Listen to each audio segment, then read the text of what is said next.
Et pour le premier de la liste, nous avons Echo Oveons qui vient de Modern Horizon 1. Echo Oveons est un rituel pour 4 mana incolores et 2 bleus qui a l'effet suivant. Chaque joueur mélange son cimetière et sa main dans son deck pour piocher 7 nouvelles cartes. Il a aussi le flashback pour 2 incolores et un bleu. A noter que si vous jouez Echo Oveons depuis votre main, il ira au cimetière après sa résolution.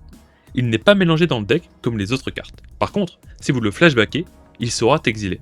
Se débarrasser de toute sa main pour piocher 7 nouvelles cartes est communément appelé un effet de Will, le nom venant de Wheel of Fortune. Echo Oveons est une carte clé en Legacy pour l'unique présence de LED, le diminutif de Lion Eyes Diamond, car en effet, LED demande de défausser toute sa main pour générer 3 mana d'une couleur choisie, comme Black Lotus.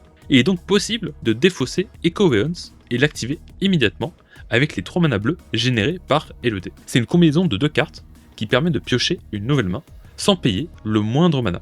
Il existe 2 types de stratégies autour de cette combo. La première consiste à rajouter un effet de prison qui va empêcher l'adversaire de piocher ses cartes comme avec Narset, Parter of Ace ou Hullbreacher lors de la résolution de l'effet de Will. Cela permet de vider la main de l'adversaire tandis que vous piochez cette nouvelle carte. Cela mène généralement à la victoire peu de temps après. La seconde contient toutes les stratégies Storm qui jouent déjà LED juste pour la génération de mana et profitent donc d'Echo Oveons comme un extender, une façon de continuer la combo. On ne se soucie pas de donner des cartes à l'adversaire car soit la combo tue dans le même tour, soit c'est finito. Cependant, Echo Oveons reste une carte niche dans cette liste car même si elle a marqué le Legacy, elle reste peu jouée dans tous les autres formats.